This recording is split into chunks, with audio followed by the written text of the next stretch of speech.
All right. Good evening. I'd like to welcome everybody here tonight to the regular school board meeting in January. Previously met in closed session to discuss personnel items, and I would ask for all of you now to stand as you're able and join me in the Pledge of Allegiance. I pledge allegiance to the flag of the United States of America and to the republic for which it stands, one nation, under God, indivisible, with liberty and justice for all. Thank you. We are missing Steve tonight here in person, but he is zooming in with us remotely from the balmy Las Vegas. They were struggling to get up to 70 degrees, I hear, today, so joke's on him, though. He's coming back and on Friday. Haha. Steve, can you hear us all right? I can, and I know what to expect on Friday. All right, well, to have you here, Steve, tonight by remote participation, you did not participate with us prior to in closed session for personnel. But I do have some guidance from our legal for you to participate in remote tonight, and so I will read that now. The school board strongly encourages all individual board members to be physically present at all board meetings in which they intend to participate in any capacity. However, it is unless otherwise required by law or unless otherwise expressly provided under board policy in specific circumstances, a board member who chooses to participate in a meeting remotely via communications technology acknowledges all of the following. Such choice is the voluntary exercise of a privilege, and the board reserves discretion to limit, suspend, or terminate such privilege for any lawful reason. The board member assumes all risks of any unavailability, inadequacy, or failure of any communications technology that is intended to enable remote participation. Such risks include, but are not limited to, the possibility that the board member's remote access and participation may become unavailable, limited, or disabled, and that the meeting may continue without the board member's participation. The inability to participate in a meeting remotely using communications technology does not constitute an unlawful exclusion from the meeting. The privilege of remote participation by board members in a board meeting that is directly authorized by this policy extends only to open session of regular and special board meetings. We will have to take a motion from our board to allow Steve to participate in the regular board meeting. So I would entertain that motion from the floor now. I will make that motion. April, is there a second? Gwen, it has been properly moved and seconded to allow Steve to participate remotely with the understandings of all of the aforementioned. Is there any discussion? Hearing none, we'll proceed to vote. All of those in favor for allowing Steve to participate remotely in the board meeting, please signify by saying aye. Aye. All of those opposed, please signify by saying no. Motion approved. Steve, you're with us until Thank you. we drop you or you drop us. All right, we have Spotlight on Education, our athletic program, and the warrior mindset, and we have lots of eager young faces here Let you guys go who look first. forward to death of me reading that Lunch statement. athletes. We're gonna need a couple more over that way. Whoa, they're just scary for the TV. Awesome. All right. Well, thank you guys for joining us and everything. And I just wanted to say, firstly here, before we do introductions, kind of what we're doing here. We have really gone over the last couple of years of just drastic amount of changes, and I don't think there has been like an official and proper thank you to the school board for all of the work, the planning, the late nights, stresses, what have you, for all the amazing athletic facilities. So we did just want to say thank you for that, and we kind of wanted to share a little bit what we're doing with that. And we didn't want to just go into this year with everything done and just playing on the fields. We want to do something more. So what we're doing with that is called like our warrior mindset. Our students here this summer in August, we got together with it's a program called Upward Spiral. We got together with all of our coaches, and then we got together with some staff members, we got together with some community members, and we really built ourselves our kind of standard, but for the athletic department, the warrior mindset of effort, growth, teammate, and community. And so now we'll get into introductions and have these guys kind of introduce themselves and share what we're doing with that. If you can go to the next slide. I'm Keaton Wallen. I play football and basketball. What I'm most appreciative of the new athletic facilities is the new football stadium and turf. It allows our team to practice and play on a quality field.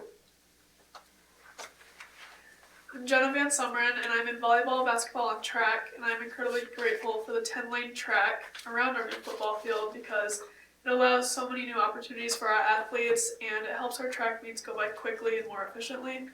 And it also allows Amery to host bigger meets such as sectionals, stuff like that. I'm Carter Sorensen, and I play soccer. I'm thankful for our new scoreboard on the turf field and also our movable goals. I'm Miley Brutzel. I play basketball, and I'm grateful for our scoreboards in the gymnasium. It gives us a great place to be able to see not only who's on the court at the time, but the score and how many fouls they have, along with the shot clock that gives the players a very visible time of how much is left on the clock. I'm Carter Meyer. I play hockey. Even though I don't play these sports, I'm very grateful for the football field and the baseball field. It just makes gym classes and activities a lot funner. I'm Callie Anderson. I play volleyball and basketball. I'm extremely grateful for the new speaker system in the gym. It allows for a more fun environment with better music quality and speaking qualities during our sporting events and our pep rallies at school. I'm Tony Sowell. I'm a wrestler, and I'm very thankful for the new mats that we have. It makes us wrestle better. It feels more comfortable. It gives us a nice, good look when we wrestle, and it's way more easy to clean than the other mats. I'm Mia Burns, and I play tennis and soccer, and I'm really thankful for our new soccer field because it's allowed our team to play on a safer field, but it's also allowed us to collaborate with other teams and create a more open and welcoming environment for everyone. Yes, so our concepts here is to bring the fall season, winter season, and the spring season, instead of having them be kind of siloed, bringing everyone together and having this community aspect to it. And so the prompt I had for the fall sports here was, what did you do for the Warrior Mindset and how did it help? As a member of the football team, we held team dinners every Thursday night before the big game Friday night, and that was it helped us bring community and family together, and it also allowed kids that aren't able to get a good nutritious meal before every game to get one. Throughout the soccer season, we invited the younger community of soccer players to come ball boy for our soccer games, and that really helped our players not only get through with the soccer games faster, but it really helped us. It really helped our community through showing the younger generation. Awesome. And kind of going on into winter here, how are you building off of the Warrior Mindset, and have you improved your leadership from fall? What have you been doing and such? Okay, so for girls basketball, we have our team motto is one heart, one team, one family. It's on the back of our warm-ups, and we follow closely to that. It just helps us stay together and make sure we remember to support each other and remember that we're a family no matter what. If there's problems off the court, you don't bring that onto the court, and we just want to support each other always. Also, team dinners before games, so before every home game, we meet at someone's house and we play games and just eat together and spend time before we get to play together on the court. Yeah, and then at the beginning of each season, one of our coaches gives us little elephant stickers or a little elephant trinket thing, and so we follow the elephant mindset. So it's essentially elephants support each other and protect each other, and so we want to be like elephants, I guess, and like girls support girls and just like making sure we always support each other. And then also with our booster night, we have the younger kids come in and participate with us before the game in like the national anthem and our run out. Just trying to like encourage them and let them cheer us on and watch us during our game. Yeah, and then ways we've improved our leadership. So 3 out of 5 mornings during the week we lift as a team, and we encourage all the younger girls to come and lift with us. And like sometimes if younger girls can't get there, even our like older varsity girls will offer to drive them in the mornings just to make sure they get there, and making sure we do that as a team. And then just as captains on the team, we just make sure that everyone knows what's going on and make sure everyone is participating and together, I guess. Yeah. So far during the first half of this hockey season, a few teammates and I have helped out the youth teams at practice. I'm the goalie, so I kind of helped out one of the younger goalies. I think it's great for their development, and it really improves our leadership skills.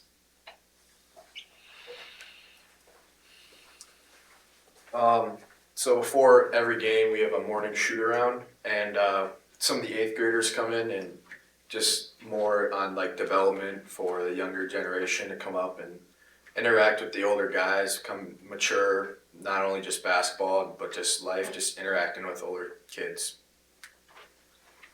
Awesome. Last informational slide in our prompt. What are your goals this season?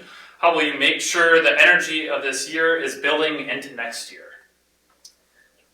So my goal for this track season is to improve connection and support throughout the entire team, because track usually brings a lot of athletes, so it's important to build that community with everyone. And I'm going to do that by cheering for everyone and supporting them through their ups and downs. And I think it's important to be a role model and encourage younger kids, because it creates a positive environment where everybody feels welcome and appreciated. So for this soccer season, my goal is to improve our team's overall mindset and keep our team's energy high and not let the mistakes affect the game, because I feel like that's the key to success. I think a lot of times just girls can get down on themselves, and I think it's really important to lift each other up. And I hope that that positivity on the field will be inspiring for others, and that they feel like they can look up to me and look to me for support. Awesome. Great job, guys. And thank you guys very much. If you have any questions, these kids are wealth of knowledge as well. But thank you again very much. Thank you. So, all right. That's it, guys. Thank you. Appreciate it. Did a really nice job. Thanks for coming. Really, especially it's cold outside too. So Yeah. thanks Thanks, for guys. doing Have a good night. Get all safe. it. They're like, we don't want questions, man. We're out. Don't ask us anymore. Yeah. One of the first things they brought up was, are they going to ask us questions after we talk and stuff? So, I usually do, but there's a lot of them. yeah. Carter SOs me because his mom messaged me today wanting me to videotape him as he talks. And I'm like, oh, I don't think we're allowed. Like, girl, it is being videotaped. Tracy's got it. All right, that was great. It's really nice to hear how the athletic facility upgrades has really impacted some of the students, because we heard a lot from them as we were moving through the planning process of things that they really, wanted, and how our facilities are kind of lacking and going to other schools, that it was, safety and things were high on the list. So it was really nice to hear them come in and say how things have improved for them. So the only thing I would, not to steal their thunder, but to see the elementary, middle school, intermediate school kids, I get to watch them all the time from the cafeteria at the high school, and it's used by the entire district, so. which is good. That's what we want. We want that. We want that. Off to our consent agenda items for tonight. Gwen, you had vouchers? Yes. Everything looked in order, so I would move to approve the consent agenda items. Is there a second? I'll second it. Larry, it's been properly moved and seconded to accept the consent agenda items as presented. Is there any discussion? Hearing none, we'll proceed to vote. All those in favor of accepting the consent agenda items, please signify by saying aye. Aye. Aye. All of those opposed, please signify by saying no. Motion passed. The consent agenda items are approved as presented. We are lacking on administrators tonight for a variety of reasons. So we have our reports for whatever doesn't get covered here. So Mr. Gould, it's off with you. Yes, and Jess and I will be able to kind of cover things for a number of the buildings as well. For instance, the entire district is going through winter fast bridge screeners right now. We're in our window of time right there, and all the buildings are undergoing through that. High school just had an honors band kids involved in Eau Claire last week. We're at the big old semester change at the high school. Kind of felt like the first day of the school year again. Kids all change their classes, and there's always a buzz in the air. Next week we have freshman registration night, so the 8th graders come over during the day, in the afternoon for some tours, and then we have some parent meetings at night and kind of talk to parents about how we go about registering their child for their freshman year of school. Snow Week, the week of February 2nd, all sorts of fun activities, kind of rivals the homecoming type schedule atmosphere. Always good for building morale, especially coming off a polar vortex. And then February 9th and 12th, once again, this is kind of for the whole district. We have parent-teacher conferences on Monday night and Thursday. I think that's the 9th and the 12th. And that covers kind of all the buildings are doing those. So as Josh shared, at the intermediate school, we are just finishing up fast bridge testing, so it takes us 2 weeks to do that. And then in addition to that, we have Ames Web Plus. So if you remember, Ames Web Plus is our 4K through grade 3 students. Based on the Ames Web Plus data that we get, our wonderful Title I team, myself, begin working on personalized reading plans. So any student that scores below the 25th percentile then has to go on and get screened again with diagnostic screeners, which is FastBridge. And so then after that, we develop the personalized reading plans that go home. That just ensures that any student that's falling below the 25th percentile, we're communicating with parents on what exactly are the supports that we are providing them. We then also provide progress monitoring that goes home monthly to just let them know how their student is growing or developing in their literacy skills. Winter break reading incentives. So over Christmas break, all intermediate school students were invited to participate in a reading challenge. So students had to read a minimum of 7 hours over winter break. We had a large amount of students that did that, and then this week they were able to enjoy a cup of hot chocolate and a craft in the library with Mrs. Brayton, and it's always fun to see. January 16th, staff in service. So here at the intermediate school, we're really focused on diving into our data. So myself and our Title I team met with each grade level for over an hour. We went through student scores, where were they deficient, where did they grow. We then used that data to create our Title I and our WIN groups.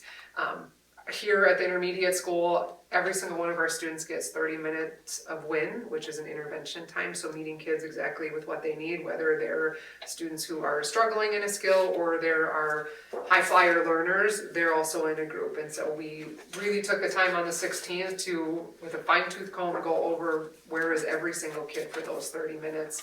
It felt really great. I can tell you it was fantastic to look at the data that we have. I'm really proud of how our kids are growing. They're doing a great job. So to see the hustle bustle of them getting put into new group is exciting. They recognize that they're doing well, and we really try to build it up that every kid is going someplace to get what they need. So just the atmosphere of that 30 minutes feels really good. In addition to those academic meetings, we then, intermediate school staff worked on forward just prep. So we started looking into some questions, talking about the schedule. We have a lot of students that can test in alternative settings, and so we talked about where would those kids go. So our eyes are on March and April on our next big assessment piece, which is the fourth exam. Director of Curriculum update. So Josh and I met a couple times already with the high school math curriculum team. We met with them probably about 2 weeks ago. We feel very confident in what we're going to be bringing to the curriculum oversight and you as a board, greatly considering a resource called Amplified Decimals. So myself and Josh met with one of the vendors for Amplify, along with all 4 math teachers, really got into the intervention pieces, the assessment pieces, how would it be a great fit for us. So we took about an hour and a half to do that. There's still more ongoing work, but I wanted to update you on just the math curriculum piece. Our curriculum oversight committee met, and Gwen was there as well. Nick Stewart and Josh brought a course called Literature Through Film. This was presented as a course addition for next school year, so 26-27. Our committee was there. We were able to ask questions. Mr. Stewart did a really great job of tying it to the standards, letting us know the value of it. We had a really great conversation, and ultimately the curriculum oversight committee did approve the course addition for next fall. January 16th in service from a district-wide lens. We had an hour and a half of district-wide PLCs. So that would be our K-5 department teachers meeting and then our 6-12 department teachers meeting. So our middle school and high school math teachers met. Same for grades K through 5, ELA met. The purpose of that time was to reassess essential standards. So each subject area and each vertical PLC team met and went through their essential standards. We're going to a new format of just how it's laid out, so it's more user-friendly, has everything that's necessary if we had new teachers or if someone wanted to, see where we are in pacing. So we took an hour and a half of that time to be able to dig into the assessments and the standards alignment. That's ongoing work for us. We need more than an hour and a half to do that, but it was great. There was a lot of productive work. I checked in on teams. I know all the building administrators did, and it was really great to see the progress that each team was making. And looking at events, we have Storybook Theater this week, actually today, so that's exciting. In addition to that, Storybook actually comes to the intermediate school here starting tomorrow. Grades 3 through 6, students are offered to participate in a class. So Storybook brings their staff here and then they go through just acting skills with our students, and so any student that's interested in that has the opportunity to possibly participate in that. Did Tracy show up at the high school today for old time's sake? No, I did not. Great. IPL Winter Ball is one of our very favorite fundraisers here that the parent organization runs, so that's on the 31st. We run our book fair along with parent-teacher conferences, no school on the 13th. We have a Love Your Library event, so every February we invite community members and parents into the building here to just explore our library. Mrs. Brayton oversees that, and she's got some really great ideas. And then this is a thank you, so the Eau Claire Children's Theater comes to the high school and puts on a play. This year they're putting on Curious George, and I want to thank our IPO. They actually pay for every student here to be able to see that play. So that's a wonderful event for our kids as well. All right, and obviously we have the reports from Tom at the middle school and from Megan at the elementary school and from Abby for our pupil services. So if we have questions, we can tackle that at a later time. And Sean, did you have anything to add to that? No. All right. I think then we are off and running to our school nutrition report with Mrs. Moore.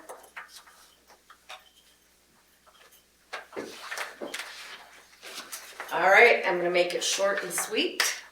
As usual. Michelle's like, don't keep me here any longer. I just have an update of meals served. We went down a little from 23-24 to 24-25. Right now we're kind of on course. We're up just a hair, which, and then there's some participation. It's kind of dropped a little bit, which is weird because we're up a hair. Not sure. Our next slide is free and reduced numbers. District-wide, we are at 38%. A couple schools have stayed the same. One got up, one got down, so it's pretty much even out. This is my second year of produce of the month, so we've had some fun things to try. The kids, we actually brought in whole cranberries and made stuff with them. We did an orange cranberry bar, which we served at breakfast. Next week they're doing an apple cranberry coffee cake, and at the elementary level they call it breakfast cake, because when you call it coffee cake, they kind of give you a weird look and they're like, I'm not eating that. So the ladies have started calling it breakfast cake, and it's gone over really well. Good job, ladies. Yeah. We've had a few other, the Harvest Blend veggies. We did pomegranate seeds, which were a hit this year. We had our baked potato bar. Next slide, I have just a couple nice, cute little friendly kiddos. We did sweet corn over homecoming, and just different apples and pears. There was some figs we did. Not a hit. We probably won't do them again, but they did get to try them, so that was kind of fun. This year we did a pumpkin breakfast cake, because you can't call it coffee cake. We tried 8 different turkey for Thanksgiving, and it was wonderful. We did our pot roast Christmas dinner, and then we used some of the turkey meat and some of the beef to make turkey noodle soup and vegetable soup. Vegetable soup was kind of, the kids that took it loved it, but they were a little apprehensive to try it. And then we just did chicken and biscuits again the other day, and they actually took that pretty well. Next slide, I just have a couple of the student favorites, some just nice looking trays that the kids get offered. At 3 out of the 4 of our schools, we have a really nice salad bar. Elementary has just a nice variety of stuff to pick from. Salad bar doesn't work very well over there. And just a huge thank you to my staff. They go above and beyond every day to feed the kids. And just some fun pictures, some that dressed up over the holidays. I didn't get a picture of the Grinch, but we had the Grinch in there. I should have gotten there. Our elementary principals helped serve on Thanksgiving and wore her turkey hat. And then, that's it. Any questions? How do you feel the school nutrition program is going? Like, what direction do you see it headed? How are we assisting kids are we able to assist all the kids that need meals? How's all that going? I feel it's going okay. Of course, there's always, some that just don't apply, or they get, in the hole and then they apply. And, try and work that out with them. I think the meals, they certainly are offered plenty of choices, different, gotta have a fruit or a vegetable on your tray, and there's many things to choose from. So I think it's going okay. Good. Do we see numbers of participation going down strictly because we have fewer kids? I think so. I guess it's not in percentages here, so maybe like comparing percentages would probably be helpful next year if we're gonna track. Sure. Rather than just total meals served, because with the declining enrollment, I would expect that to go down. Right. I think maybe percentage of participation would be a better tracker to see Absolutely where we're at, but. I like the new food choices. I always like the new food choices. It's pretty cool. It's kind of fun, to see what the kids like, what they don't like, and yes, what they try. Yes. What Yeah, they you guys taste have had that. some pretty cool new food choices in the past, so. Yeah.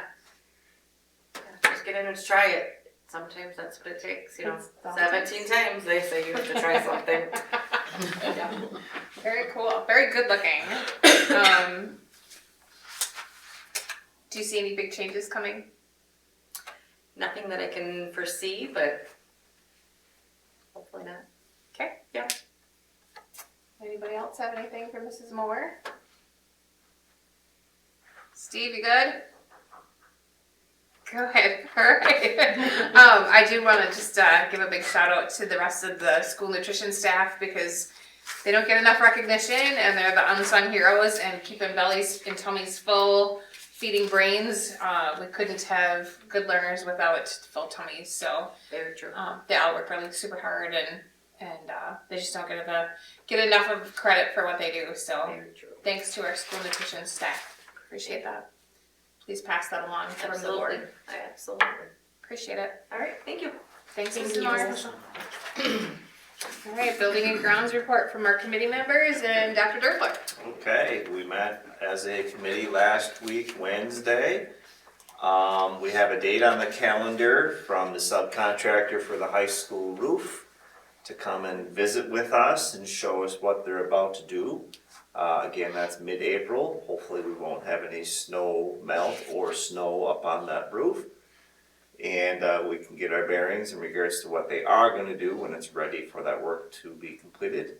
They are telling us May, June, and about 3 weeks with a crew to address those issues at their expense, not ours.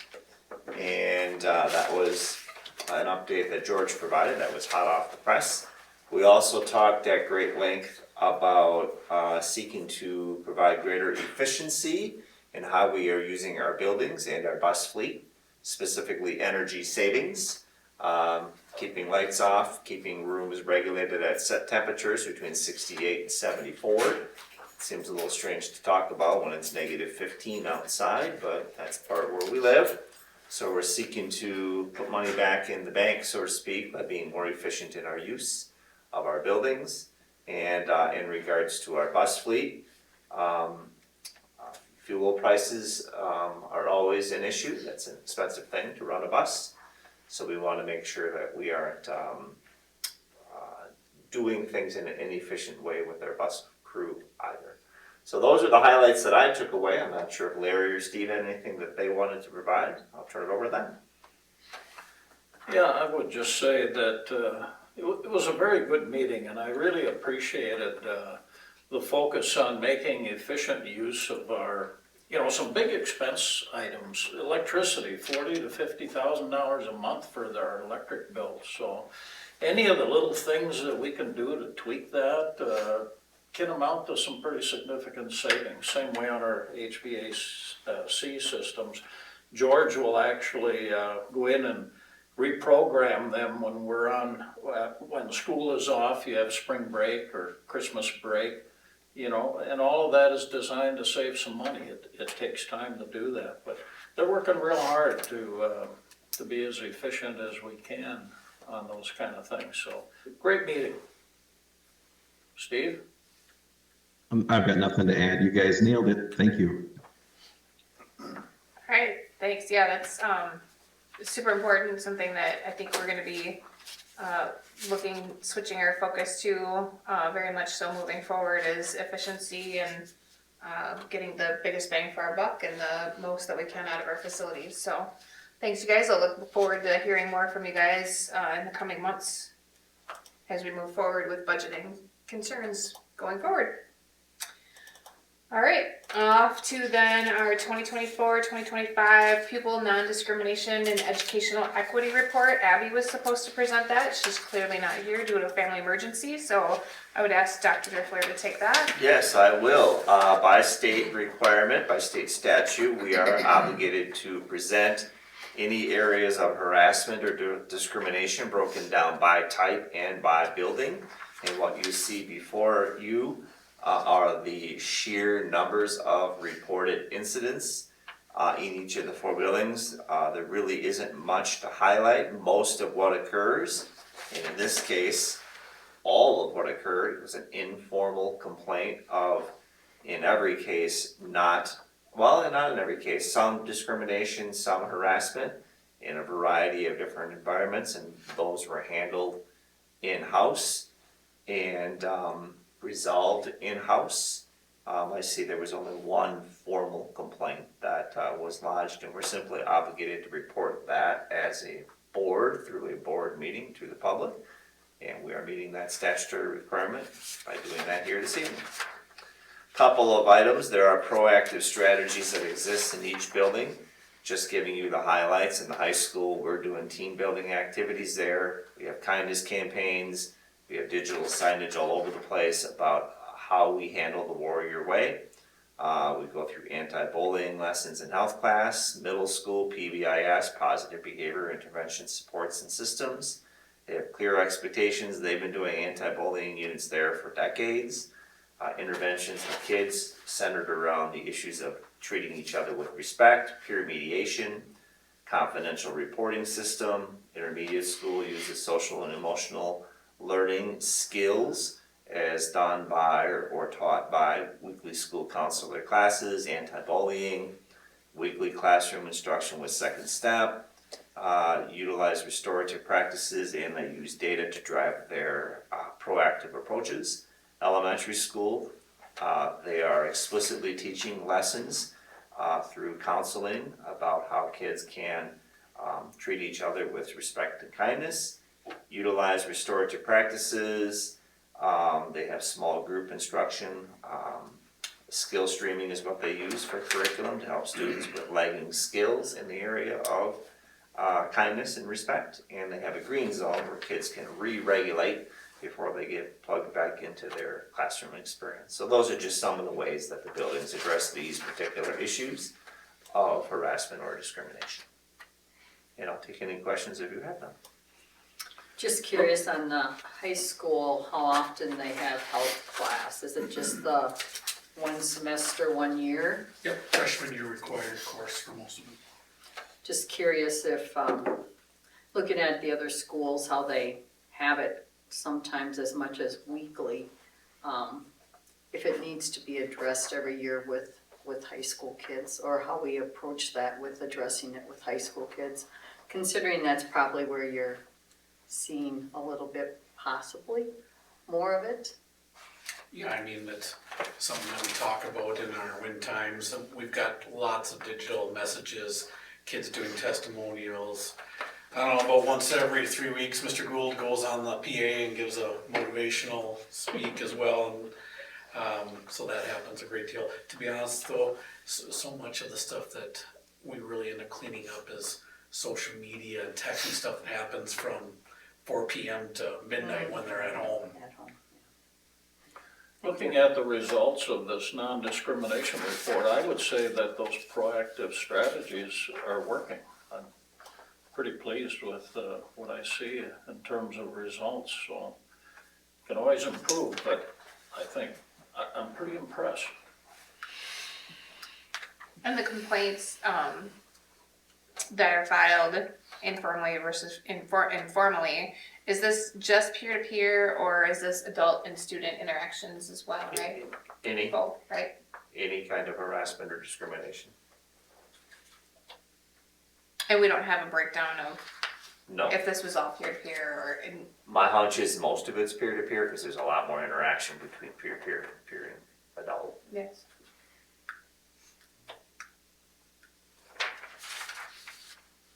You don't need to take action, this is just a report that needs to be made. There it is.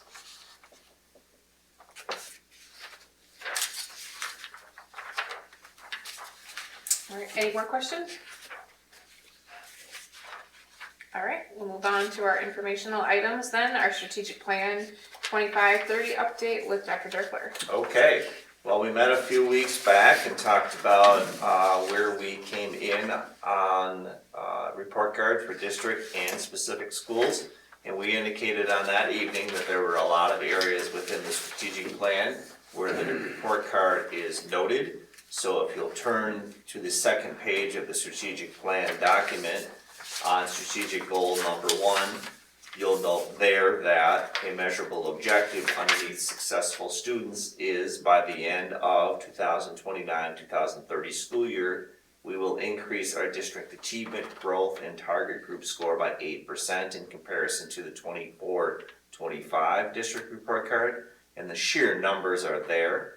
That means we would need to increase our numbers from 74.8 to 80.8 as prescribed by the 8% marker. Further, in the second bulleted point, measurable objective underneath successful students, by 29-30 we will create a pathway for a fully functioning virtual school option. That's something that the IT committee has talked about a great deal. So that is certainly on the radar, and it is something that we need to achieve. The fourth bulleted point, the first item there, underneath the invest in future-oriented academic learning, what the report card asks you to do is to have advanced courses, dual enrollment courses, industry-recognized credentials, and work or project-based learning.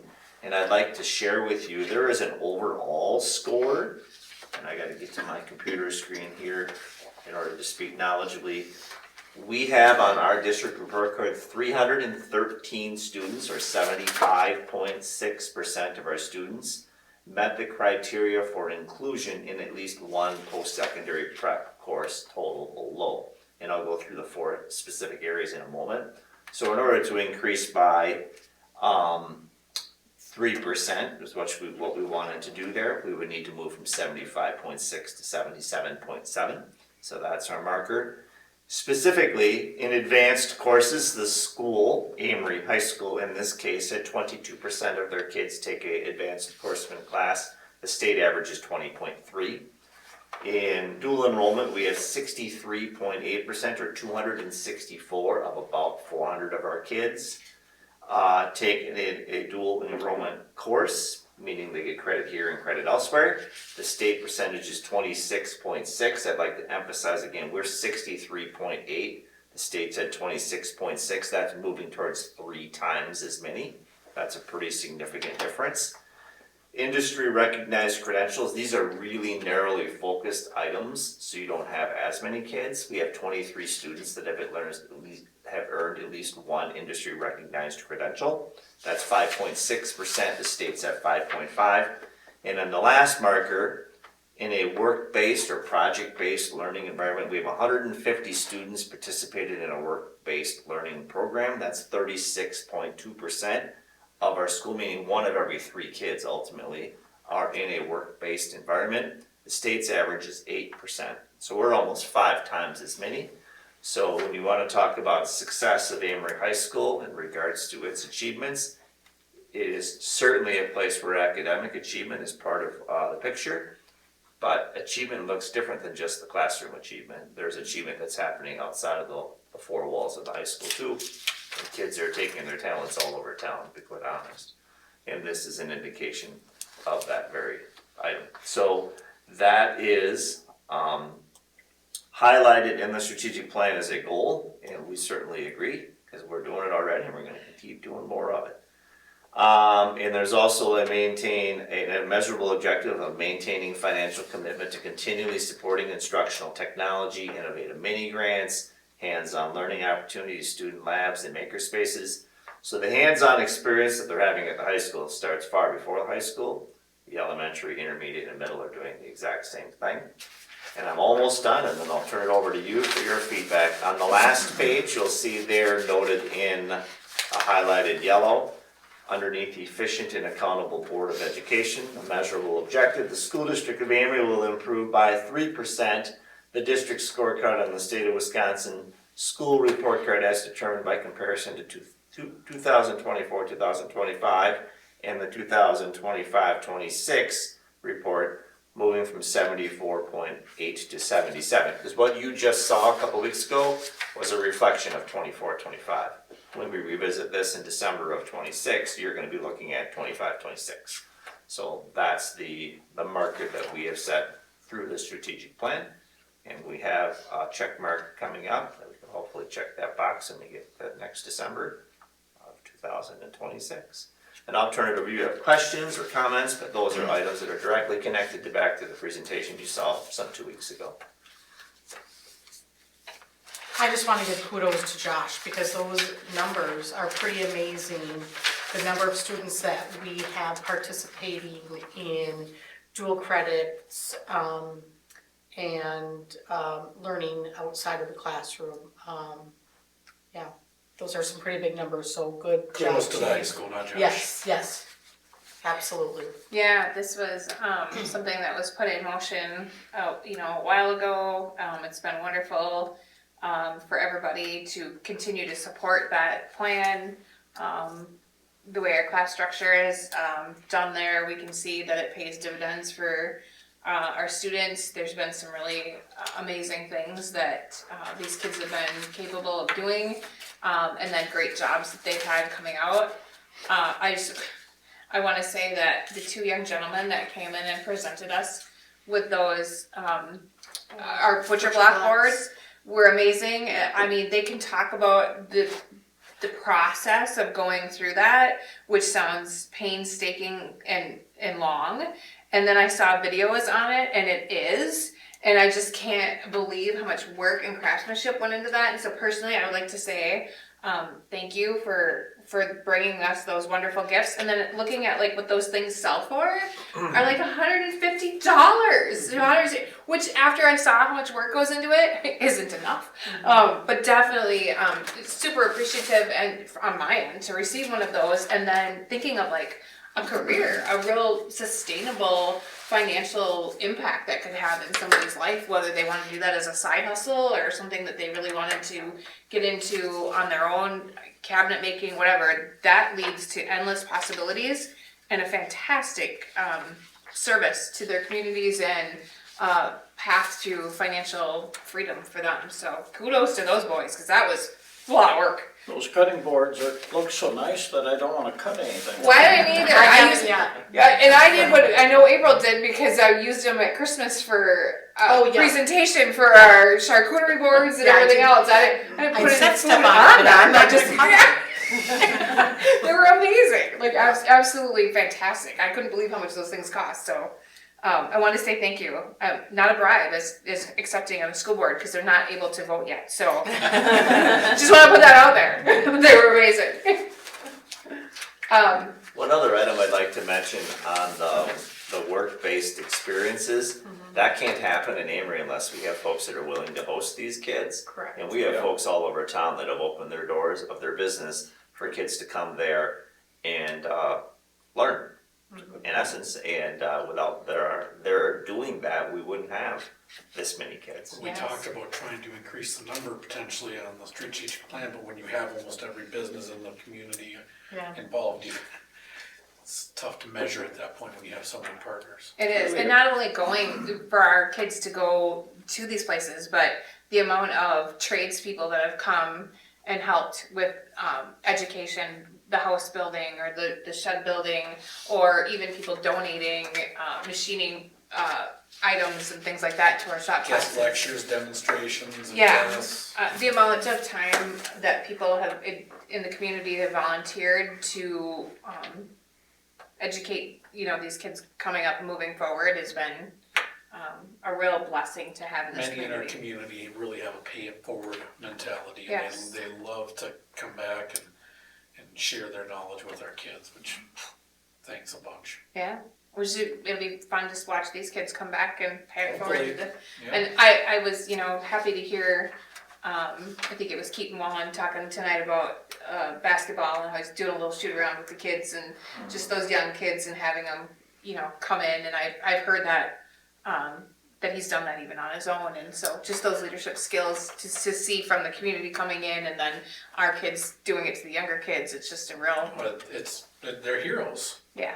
And I watched a bunch of little girls the other day try to get autographs from the girls basketball players, and call it what it is. I call it being a hero. Pretty awesome.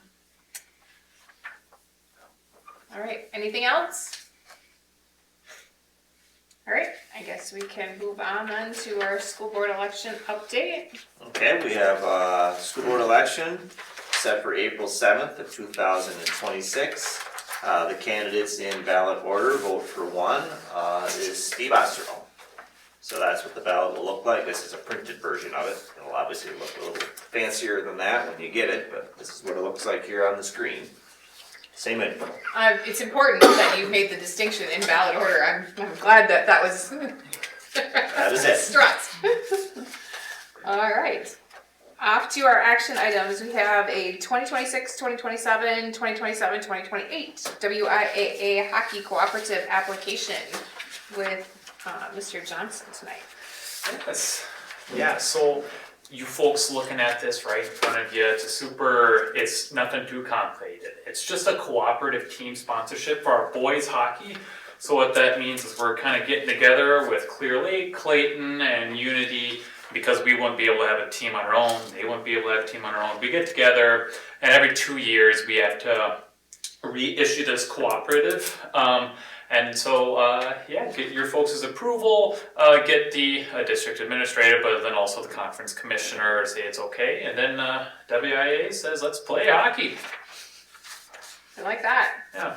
So if you have any questions, feel free. Let me know. Who are the partners in this program? Clear Lake, Clayton, and Unity. Okay. Yep. They've been great to work with. Yeah, they're wonderful.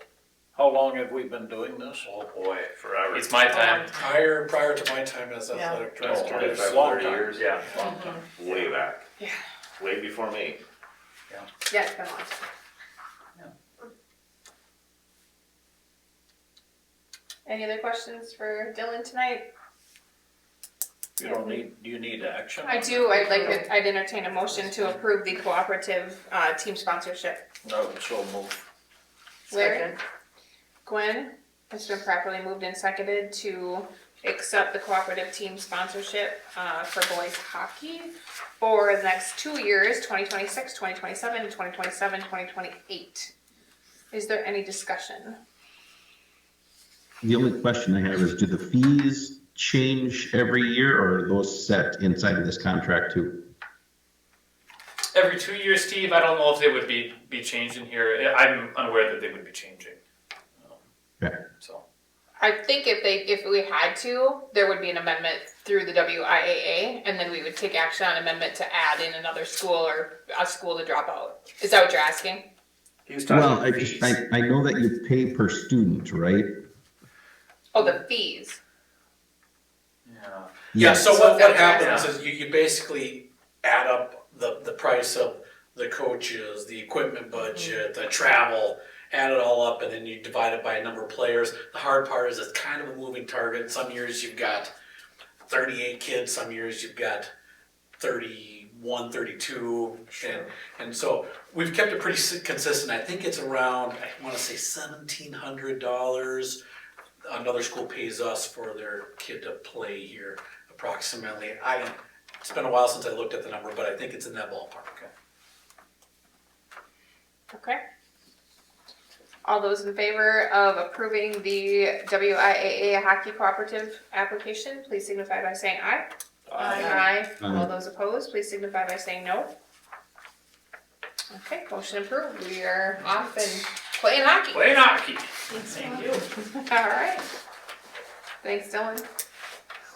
All right, off to the 2026-2027 school calendar with Mr. Okay, Dirk. typically in the month of January preceding a school year, we have approved that school year's calendar. What you see here is the 26-27 School District of Amery calendar. I'm gonna walk through it month by month.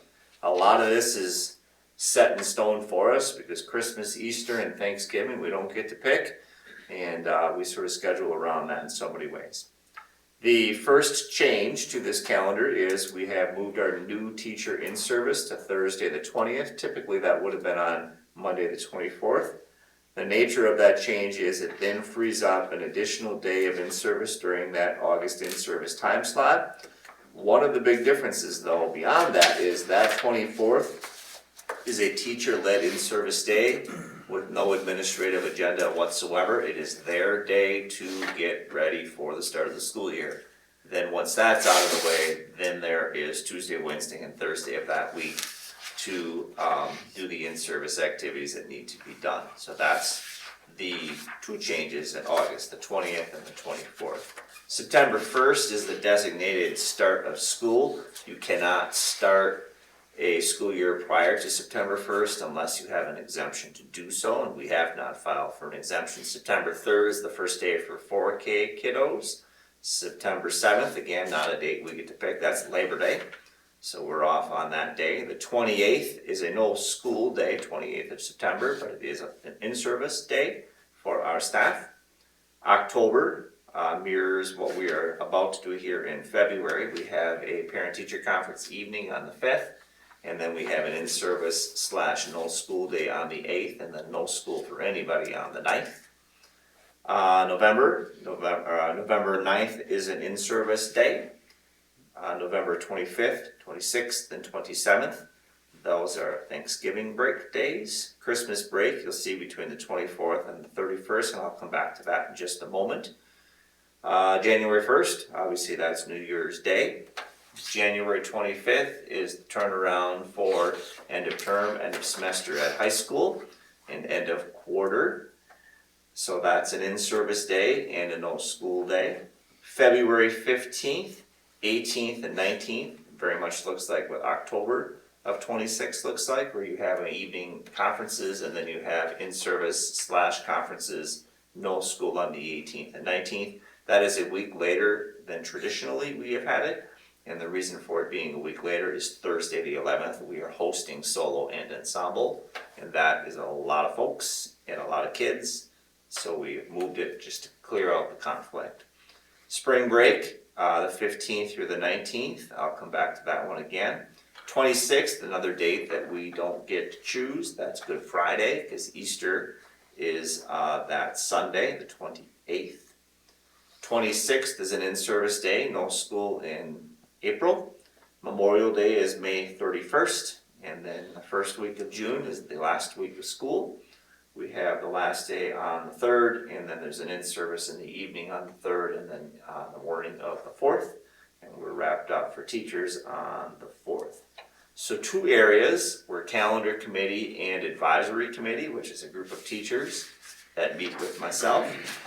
2 areas that they had biggest question about were December 23rd, and also where does spring break fall? And I'll take the second one first. I think you could probably imagine no matter where you put spring break in March, it's going to conflict with something. Either you're conflicting with the end of winter sports or the beginning of spring sports.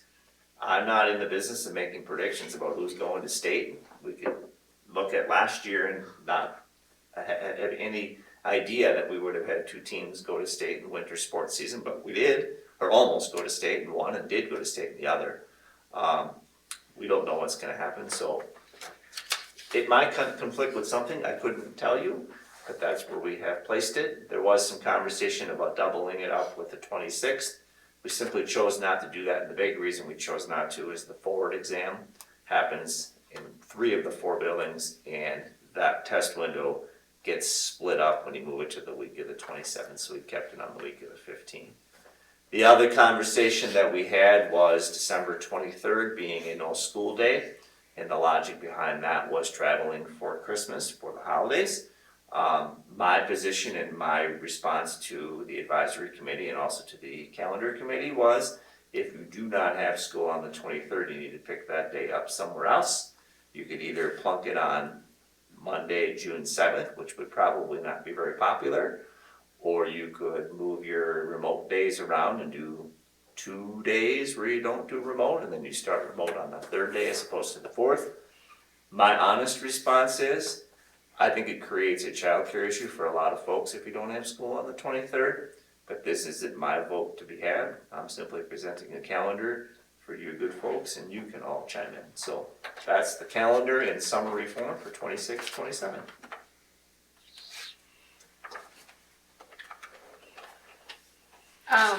Yeah, I agree with December 23rd. I know there's been some talk among staff, community member that reached out. I think it's, I know that everybody would like to have an extra day to prepare for Christmas. I think a lot of people fall into that same category, that people would like to have extra time.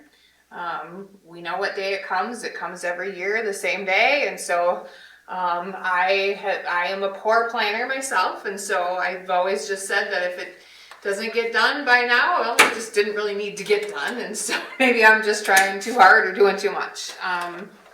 I think we need to be cognizant of the people that this district serves, the taxpayers, that they do expect school to be open. The 24th isn't, December 24th isn't the holiday. The 25th is the actual holiday. I know that it's very common where we live that is our religious, the 24th, that we have a lot of family traditions that we celebrate. It's been brought up about families traveling, and if there are families that are traveling, they certainly have that option to not send their kids to school on the 23rd and travel. As far as our staff traveling, we're done at 3:30, 3:15. We could be out of the building. I don't think anybody has to stay to the contracted time that day to 3:40 or whatever that is. I think everybody gets to pack up and leave. I understand there are people that do that travel a long ways, but I don't think that that's the majority. I think as a board, we need to consider what's the majority for our staff and our families. I agree with Sean. I think it creates a hardship for a lot of people who have to work on the 23rd and even on the 24th. So that would be 2 days worth of childcare that they may have to pick up or provide for. I think it causes all kinds of issues and we'd have to put it somewhere else. I don't think anybody wants to come back on June 7th, on a Monday. So, and you know, the idea we hear is there's 2 days at the end, and so then we're only here 3 days, but then if we took that Wednesday off, then we'd hear, well, we're only here for 2 days, and so what difference does that make? And now we have spring break off for a whole week. That's been happening, I don't know, 3-4 years in a row now, which that wasn't typical before. That used to be an every other year event. I think that we have time off that's built into the calendar quite substantially, so. The districts where you see off the week of December 21st don't have spring break. Right. Because if you had both off, then you just surely run out of instructional minutes, and then you are going to June 7th, 8th, and 9th. Right. I would hate to shorten our calendar. It was suggested to shorten our calendar built-in days for bad weather here. I certainly don't think that's a wise idea. We've done that before, then we have to go remote. Again, I don't think that anybody is really interested in doing remote learning. It's not what's best for kids. And that we do really need to see the overall picture here of we are the Board of Education, and what's best to educate our kids, and remote is not one of them. If we have to do that, we've already used 2 of our days.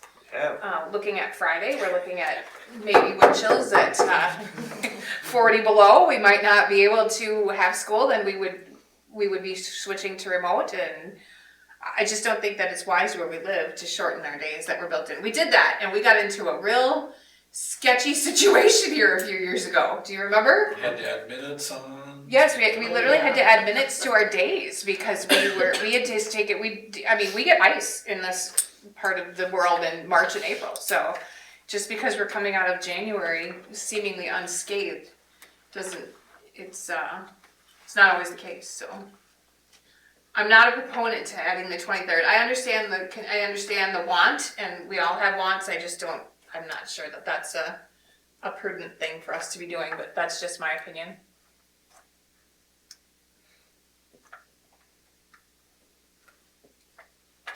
Anybody else? Steve, do you got anything on that? No, I think it's good. We need to move forward.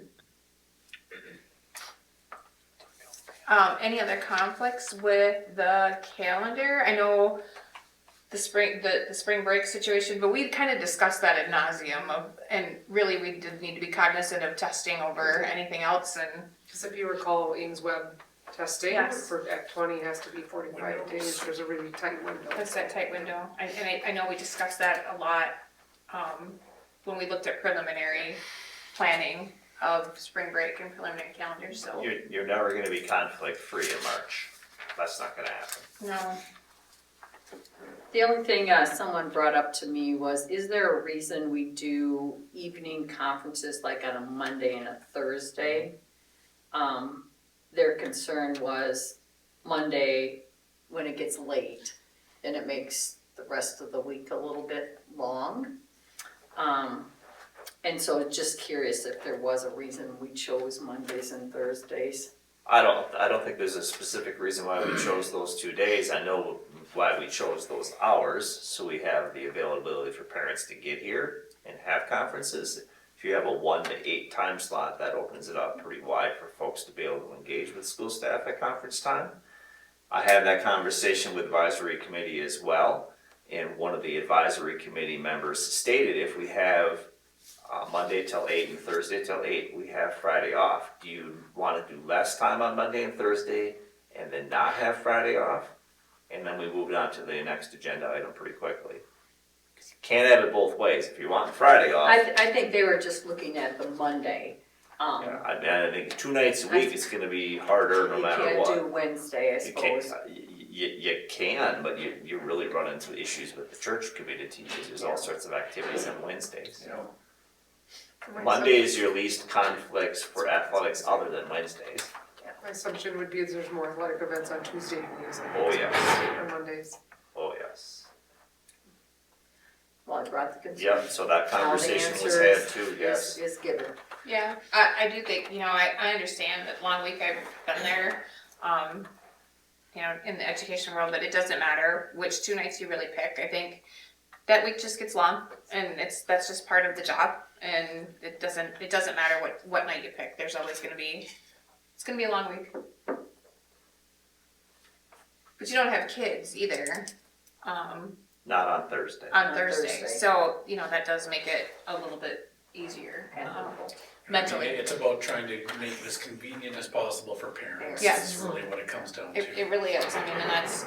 We want parent engagement. That's the only way for our students to improve. The school can only do so much, and we need to have that parent support. We need to want to see them in here so that we're constantly touching base, so we know what's best for their kids, what they feel is best for their kids, to have that input. I think if that's where we're looking at it from, as far as the Board of Education, then it's hard to not see it that way.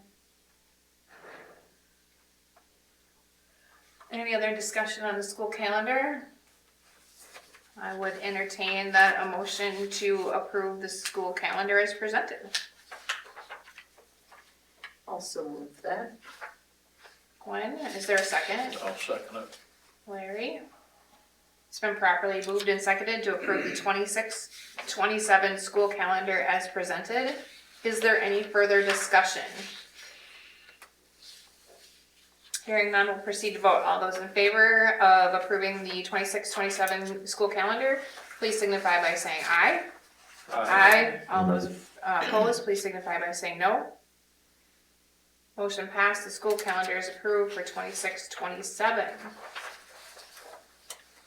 All right, and then we have a 26-27 open enrollment space limitations. Again, that was supposed to be Abby, but I'll ask Dr. Durfler to step in.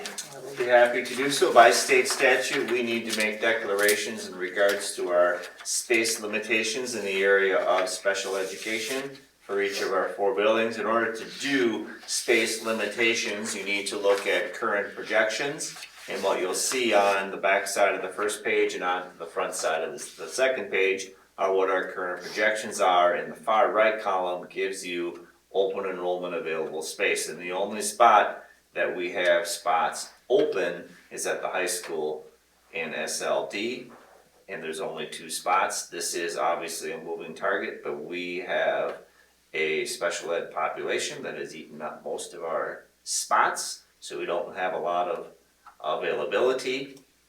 So when students are enrolled here, that is a factor that plays into it, but we have to have this as a formally approved item in order to make a denial if the denial needs to be made. So that's the nature of this presentation. So the numbers pretty much speak for themselves, and availability sort of speaks for itself as well.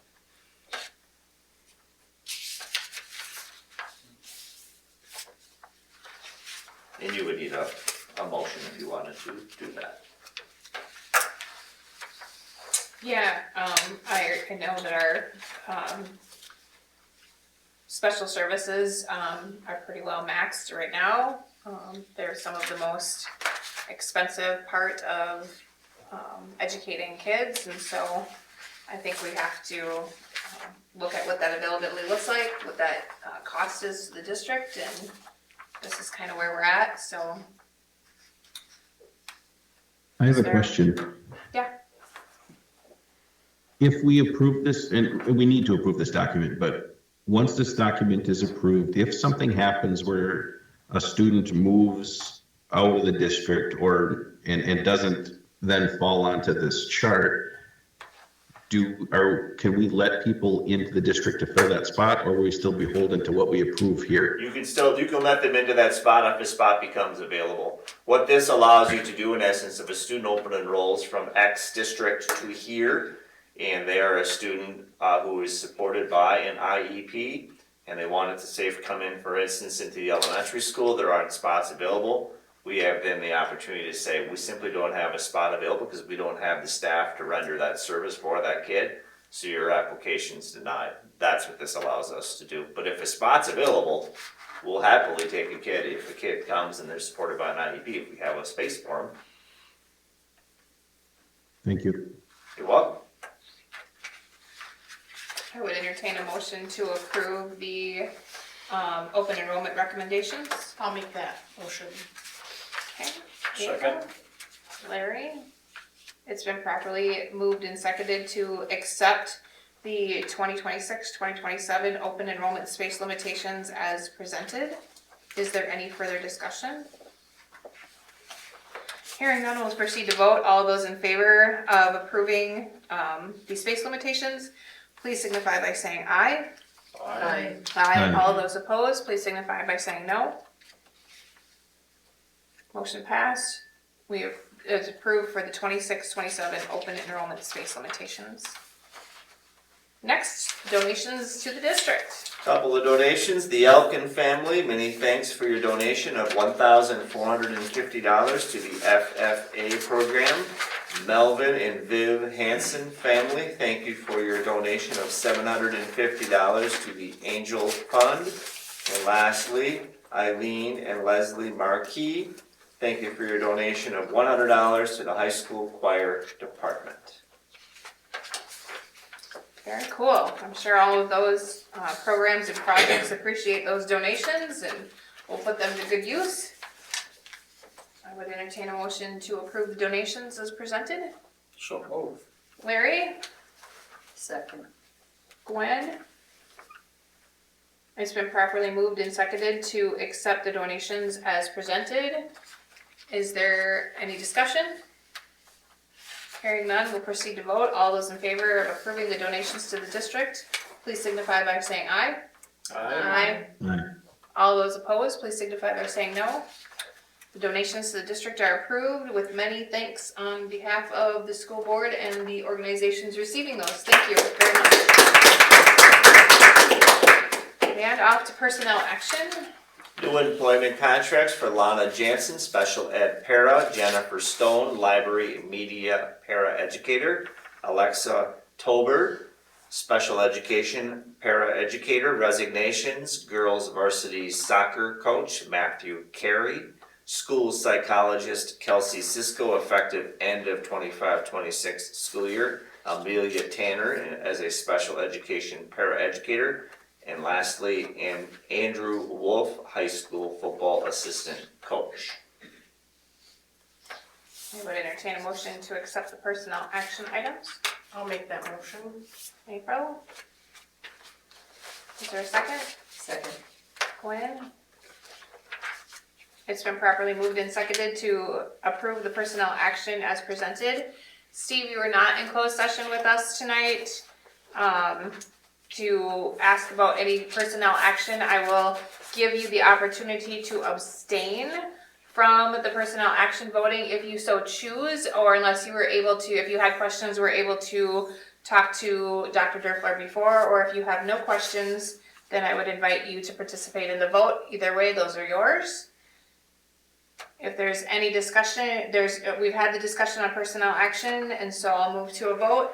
All those in favor of approving the personnel action, please signify by saying aye. Aye. Aye. All those opposed, please signify by saying no. Steve, did you vote aye? I will abstain just because I Okay. wasn't there. All right, and there'll be, let the record show that Steve would abstain. The personnel action was approved on a 4-0 vote with one abstaining. I'm assuming that there's nobody signed up for community comments since there are very few people left here that aren't employees of the school district. So we were set to move into closed session tonight for the district administrator's evaluation. However, we have decided to postpone that action until March and put that on the March meeting. Steve, I would like to have everybody here in person to discuss that performance evaluation. So there is no need to reconvene into closed session. With that, I will just take a motion then to adjourn. So move. Larry?